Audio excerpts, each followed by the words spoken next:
Alright, what's up guys? We're back with another video. The 2024 season is just a few short weeks away, so today I'm going to be walking you guys through what I'm going to be throwing for the 2024 season. First up, the bag, I'm going to be going with the new Arctic Blue Legend 3.0 made by Squatch. Really durable bag, best bag that I've ever used. It didn't wear out at all over the last season. I was using like the black and orange one. The only reason I switched to the blue one is because blue is my favorite color, and I kind of had to. Putting putters, we've got these brand new Crazy Tough Swirl Challenger SS's. Last year I putted with the hards, and I do just like a really stiff plastic. I want to be able to like grip it and have it just have zero give, zero like movement. And so Discraft this special run for me, and this is what I'm going to be putting with next year. This year, not next year. Next up, my throwing putters. We've got the 3-time European champion Paige Pierce Crystal Fierce. I find this is just a little bit more stable run of Fierce, and I really like it for most straight shots, flip up shots with the putter. And then probably my more go-to for just kind of standard approaches is the ESP Challenger SS.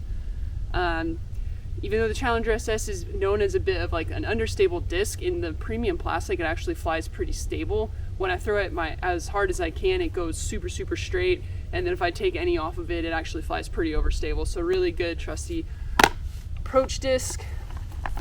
And then of course we've got the Gecko Zone. I threw this all over the place last year. It's beat in to a spot that I really like. It's just a little bit straighter than it was out of the bag, but still has the overstability of a zone. So this is what I throw for most of my forehand approach shots. And then when I need a little extra stability, I've got one of my Z zones. Both the ESP and the Z, I like something that's like really puddle top. I find it's a little extra stable, and it just feels really good for me in my grip. I do also bag a Jawbreaker Zone. However, this may not stay in the bag for very long. I generally throw this one because once it beats in, it's actually very flippy. I can just throw it hard on a lot of hyzer and it'll flip up and go straight. However, I've actually been playing around with throwing a Buzz SS for that slot instead. Just because like as great as this disc flies when it's beat in, it also gets really lumpy when it's beat in, and it can be kind of hard to find a really good spot to grip when it's at its best like flight characteristics. So this is in the bag for now, kind of as a comfort thing, but if that new Buzz SS shot is really working well on tour, it'll probably come out. And then a disc that I've been playing around with more this off season, and it may come in and out of the bag for more like wooded shots, is the Zone OS. It's super overstable, and for most shots my more stable zone is all I really need, but I may want this for some like weird shapes when I'm in the woods and I'm in trouble. So this one tentatively in the bag. Now moving on to mid-ranges. I mentioned a moment ago the Buzz SS, one of my favorite mid-ranges, super underrated. A lot of people are trying to get a really straight mid-range and they go for the Buzz, but the Buzz is actually just a little bit too much for them. Then the Buzz SS is what you want. For me, this is something I can throw on a good bit of hyzer and get it to flip up, or I can throw it flat and get it to drift to the right. And then, like I said when I was talking about the zones, I've been throwing it more forehand a lot recently because it actually has a pretty similar profile and feel to the zone, and it's surprisingly torque resistant for how understable it is. So I've been messing around with it for more like straight forehand shots, because I don't have to hit it as hard as I do the zone, and I don't have to wait for a zone to break in. I can grab one of these out of the box and it flies exactly how I want. Then next up is another one that I threw a whole bunch last year. It is the 2020 Paige Pierce Tour Series Buzz. These came out nice and flat, and they don't seem to beat in too much. A lot of times like stock run buzzes, especially like ESP buzzes, they fly great out of the box, but then they start to fly like a Buzz SS before too long. And so I really like this run because it just holds its stability. It stays super neutral. And yeah, definitely happy to have this one in the bag. And then next up we've got Chandler Fry Glow Buzz. This is the last one I have from this run that he gave me, but again, nice and flat the way I like a Buzz, and it's just a little bit more overstable than that 2020 Paige Pierce run. Now I didn't throw it a ton last year, and I've actually changed what plastic I'm going to be throwing this mold in this year, but this is the Buzz OS. I was throwing the Z Metallic last year because it was the most overstable run that I could find. It's because I was trying to find like a faster, really overstable mid-range for forehand. But now that I've kind of figured out the zone a little bit more, I found that I don't really need that slot. And so I'm actually liking the ESP a little bit better, because while it still has a ton of overstability, I get just a little bit more forward push out of it.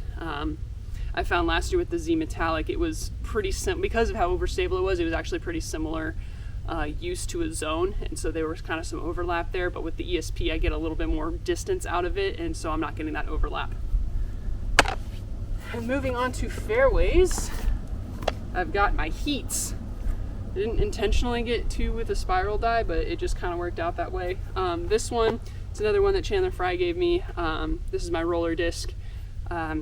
I find it doesn't take a ton of angle to get it down, but it's super easy to roll this thing, and it can go crazy, crazy far. And then this is my Z Swirl Sparkle Heat. It's a little bit more overstable than the one that I predominantly use as a roller. Although I can use this as a little bit more overstable roller, this kind of comes in and out of the bag depending on the course I'm playing. Most of the time, if I have a right finishing shot, I'm going to go with a forehand, but sometimes certain wooded courses, you don't want that hard finish to the right, and that's when I like to have something like this in the bag, because I can throw it on a hyzer, it's going to flip up really, really smooth, and then drift to the right and finish on the right side of the fairway. So not in the bag all the time, but in the bag, you know, here and there when I need that specific shot. To get to bag, because they let us try these when we had our team weekend in Florida. This is the Cicada, and so I started bagging the Z Cicada because that's what was available on the road. That's what came out as the test flights. But now that we've got ESP Cicadas, that's what's in the bag. These just feel like a little bit longer Buzz SS for me. I throw probably more 9-speed fairways more often than not, but I needed something that was kind of in between the faster fairway and my mid-ranges, so that's the Cicada for me for that understable slot. Same kind of speed, similar speed and similar purpose is the Athena. This is kind of like a baby vulture. When I need distances kind of in between my buzzes and my vultures, I reach for an Athena. Getting into the 9-speed fairway drivers, this wasn't in the bag for almost all of last year. I actually didn't start bagging this mold until right before the Throw Pink Women's Disc Golf Championships, and that is the Undertaker. So I'm gonna go with two Undertakers. The first one is my Signature Series, which these are actually pretty understable compared to most stock runs. So this is almost kind of like a longer heat, but not quite as understable as a heat. If I throw it on a lot of angle, I can get it to go straight forever. And I can also get it to kind of drift right if I need to. So Signature Series Undertaker.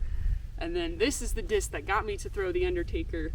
This is a TI Undertaker. It was thrown quite a bit before I got it. I actually got it in a used bin at Myrtle Beach as part of a used disc challenge that I did for fun with my friends. And then it flew exactly like a disc that I had lost the week before. So I decided to slide it in the bag for the Throw Pink Women's Disc Golf Championship, and I ended up winning that event. So it clearly earned its spot in my bag, TI Undertaker. And of course, one of my favorite Discraft molds, this is my overstable, faster fairway. It is the Vulture. So right now I'm bagging two. I used to bag three. I used to bag a really beat up Vulture, but the Undertaker has kind of taken that slot. So now I'm down to two Vulture slots in my bag. The first one is my Tour Series from 2023. This one's like pretty neutral to overstable. There were some in this run that were a little bit more understable, but the ones that I like are where I can throw it really, really hard and it never really turns that much unless it's a headwind. Really nice neutral to slightly overstable disc. And then if I need a little more overstability, I've got my Jawbreaker Z Vulture, which is just a tick more overstable than the Tour Series. Two Raptors. There is some overlap between the Raptor and the Vulture, but I like the feel of the Raptor for forehands a lot better than I like the Vulture, so that's predominantly what I use the Raptor for. This one is a swirly ESP Raptor that Bob, my team manager, gave me at the start of last year because I told him I needed something that was flippy and that I could throw for forehand, and so I've got a nice flippy Raptor. I don't really have a good backup for it. I've picked out some like lighter weight Raptors that are pretty close, but really important that I don't lose this disc because it's my best like straight forehand shot. And then we've got just a regular old Z Raptor. This one's brand new because I kind of beat in the one that I was throwing all last year. to a little bit flippier than what I'm really looking for. Not as flippy as my Flippy Raptor, but flippier than what I want for this kind of middle slot. I want to be able to throw this hard and flat and only get like a little bit of turn, but mostly get a nice right finish. And then new in the bag for this season is the Z Flex Captain's Raptor. So last year I threw the ESP Raptor, Captain's Raptor, which was just a little bit straighter than this one. I like that this one I can get over on it like a little bit harder. I've been really working on the Flex sidearm, and so I wanted a little bit more overstable run than the ESP run, and this fit that bill perfectly. So Z Flex Captain's Raptor, go in the bag. Is another disc that kind of comes in and out of the bag depending on the shots that I need, and that is the ESP Scorch. In general, it's a little more understable than what I like to throw for most of my distance shots, but because it's a little more understable, it makes it really easy to still get distance when I'm throwing up extreme slopes. So think like there's some holes at MVP, some holes at Des Moines Challenge where I'm throwing like directly uphill, and so I like just sticking with my same like comfortable hyzer angle, but going with something that's pretty understable and it's gonna still like flip up and get a lot of distance despite having to throw it up in the air so much.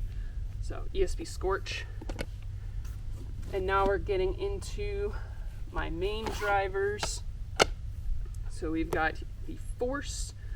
For kind of my main distance shot, I like to go with like a 170 to 172 gram ESP Force. They're just a little bit more understable than a max weight. And so after a little bit of seasoning, this thing flies just beautifully for me. I can get a full flight out of it, but it always still comes back to the left. It never really gets to a point where it's just turning over on me and I'm not able to use it anymore. This one was in the bag all last year, and I made sure to get a bunch more that looked exactly like it. So if I ever lose it, I won't ever be like hurting for this spot. And then there's the team stamped ESP Force run that they gave us at the beginning of last year. I've got a whole bunch of these, but I use them for just that more overstable slot. A lot of times for forehands or for just like stock hyzer shots, I go with this one. And the new in the bag this year, I've actually decided I'm going to start throwing the Z Force. So last year, I pretty much I would bag two from this run, one that was really overstable and kind of new, and then one that had been beat in a little bit, and I would just cycle them. But I found that I actually had several really overstable Z Forces that were a little more overstable than that one, and I'm hoping that this doesn't have to be cycled as much, so I'm going with the Z Force. For most situations, this is going to be more or plenty overstable for what I'll need. I do like to put a Nuke OS in the bag for like the crazy windy days.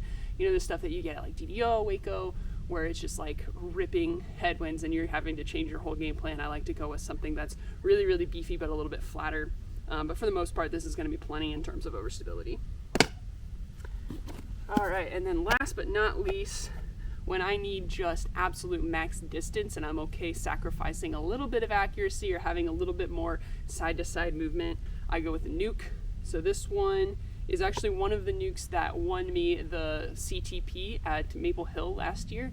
I had never thrown this nuke before that competition, but this one, and then I have another one that's just like it as a backup, right out of the box, bomb for me. I mean, I can throw them on hyzer, they flip up, I get a full flight, and even as they've beat in, they haven't gotten too flippy or like unpredictably flippy. And so this disc has definitely earned a spot in my bag as my just bomber disc. This one is a 170 to 172 grams, so just like the Force, getting one that's a little bit lighter than max weight, I find for me just immediately gets a lot more distance. So, and then when I do need, I still want that max distance, but maybe I've got a little bit of a headwind or I don't want as much right movement, I want more of a guarantee that I'm going to finish left, I do have a max weight ESP nuke. Really important thing I think with nukes is to find something that's just super pop top, because as they beat in, the flatter nukes kind of get to a point where they turn and then they just kind of stay over, whereas I find the domier ones, as they beat in, they have a little bit more of a smooth turn and then they'll still try to kind of fight back. I find that just gets more important the faster the discs get. Thank you so much, you guys, for watching, and I'll see you guys in Florida here in a couple weeks. Get this season started.